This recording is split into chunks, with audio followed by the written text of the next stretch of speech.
going on there, guys? We back with another one. And we got to talk about what Paul Pierce said about Carmelo Anthony. Now, a lot of people are up in arms that he said Carmelo was the toughest player to guard. Part of that is some of the people that's chiming in on it only remembers Melo from probably OKC on. So we have to remember, generations pass and people don't know what they're talking about. You know what I'm saying? When Paul Pierce is speaking about this, he's speaking from the perspective of someone who actually had to guard Melo, what it felt like after guarding Melo. That's the part that us fans can't really attest to. And I'll use who was that said Reggie Miller is tougher to guard than Michael Jordan? People are like, what? Jordan go for 60 on you. But what they not considering is when you guarding someone like Reggie Miller, you running all night, chasing them around. You running into screens from Dale Davis, Antonio Davis all night. So when he says, Reggie Miller's harder to guard than Jordan, they mean literally it takes more out your body to guard these type of players. Same thing, somebody might feel like guarding Steph is, I guess like a versatile wing defender would think it's harder guarding Steph than LeBron sometimes. Because not saying that LeBron ain't going to destroy you or Jordan ain't going to destroy you, but what's going to happen is going to happen. They going to take you where they want to take you on the floor and do work. It's nothing you could do to stop them from getting the post entry pass. It's nothing you could stop LeBron. Ain't nothing you could do to stop LeBron from getting downhill. So I think that's what players mean by that. They don't mean that these guys are trash or that they're better players. They're just saying it's more taxing on the body. I'm going to show you what Kobe said, Iguodala, other great NBA defenders and players had to say about Melo, and Paul Pierce's take won't sound as ridiculous as you think. Check it out. I'd rather guard LeBron, Kobe, T-Mac before Melo. Dog. That's gonna go viral. Hold on. That's gonna go viral. Hold on. Why is that? Because just how, dog, he used to hurt my chest. Cause he bulldog. He a bulldog. He gonna be physical. He gonna post you up. He gonna hit you with a shoulder in the chest. You gonna be hurting after the game. No, dog. Melo, he gonna make you feel this 30. Other cats, they gonna finesse they 30. Nah, you gonna be hurting. But if you really watch him, he is aggressive though. But you wouldn't expect him to be aggressive like that. Melo aggressive. He aggressive, dog. Yeah. Man, he gonna throw But he's elbows. smooth too though. The first time guarding Melo was when he was in Denver. Funny story, Danny was originally supposed to play. We get a call. He slipped and fell in the shower. And so he's out. Danny is my guy. Love Danny to death. But that was the story. Guys would say oh, you got Melo-itis today, huh? And it was like a game where I'm not expecting to play. I'm not playing at this point. I'm playing very spot minutes. So my preparation going into the game, I'm playing video games, not locked in. Bro, Melo went for 40. First time playing him, he hit me with everything. I told somebody, if you can guard Carmelo Anthony, you can guard anybody in the league. And people always say, who's the hardest guard? I'd be like, Melo. They'd be like, what? I'm like, listen, man, this dude was fast, fat, and can shoot. There's nothing you can do. And light feet, jab working. So I remember one time, Dre, he scored 12, no offense, he scored 12 straight on you, and the ball was probably in his hand for 1.2. So it was the quickest. And I was there. And I'm like, damn, he doing my OG in. Who was the toughest player to guard one-on-one recently? Carmelo Anthony. Well, because he's very skilled. Like I told answered the question earlier. He can shoot from outside. He can post up. He can go left. He can go right. He's very strong. He can post up.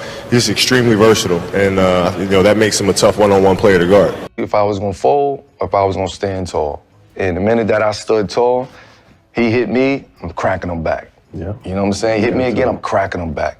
He fall. I'm stepping over him. Get up. You know what I'm saying? So when he catch that, he like, oh, I see what type of. Oh, you a bully. That's when he started calling me a bully at that point in time. Bruh, he pulled me to the side in the Olympics and said, you're a bad motherfucker. Like that. You know what I'm saying? Because he knew what it was already.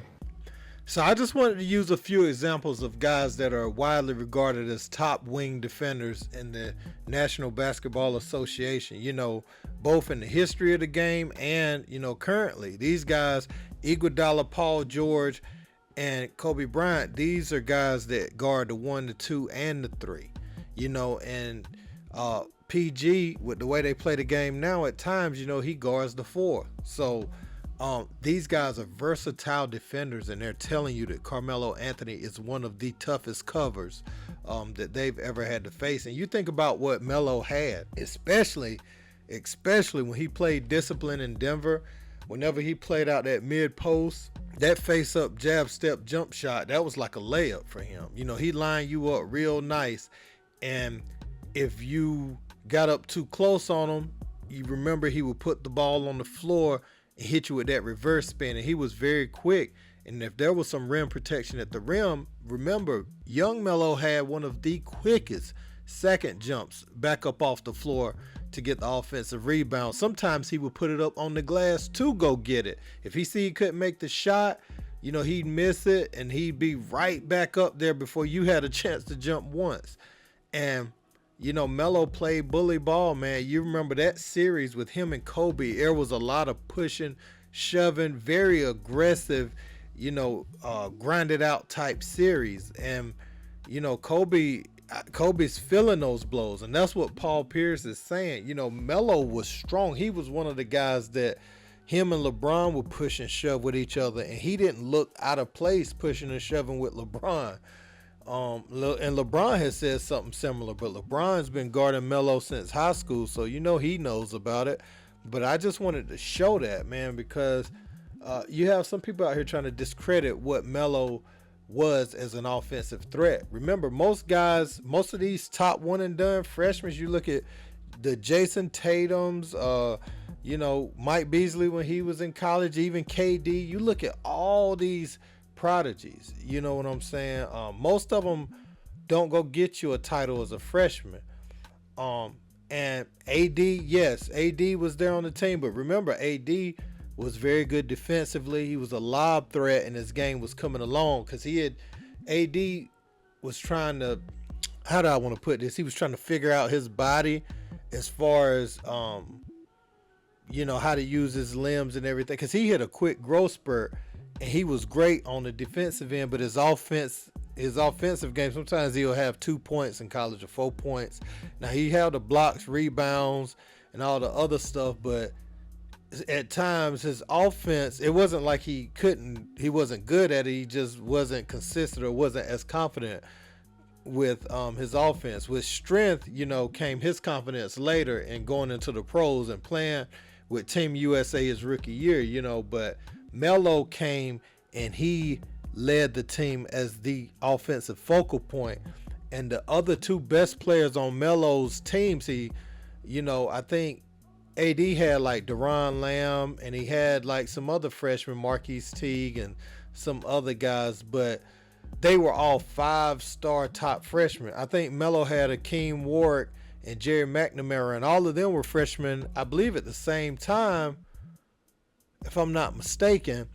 And so that was their best player. So Melo led a team where his other two top guys were freshmen, and they weren't the top of the class, but having Melo was enough to beat Kansas, to beat all these other great teams his freshman year, and he was the leader of the team.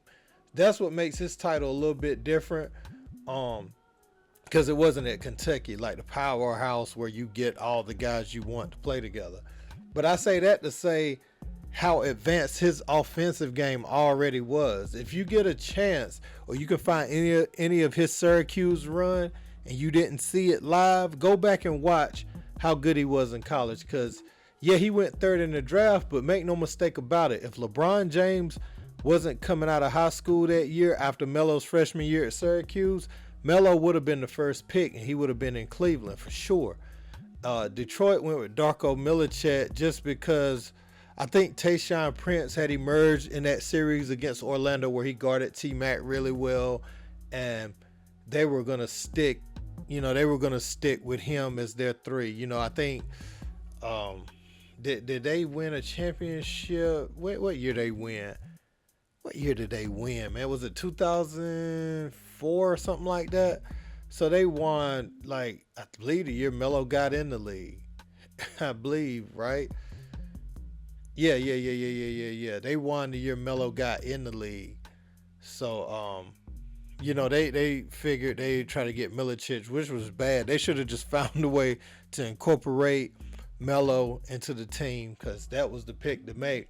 But he landed in a good spot in Denver. You know, they were really good early on, and you know, eventually his career went the way it went. He asked to go to New York, which I thought the Nuggets was a good situation for him at the time. You know, they were a very deep team, and eventually probably would have got over the hump. But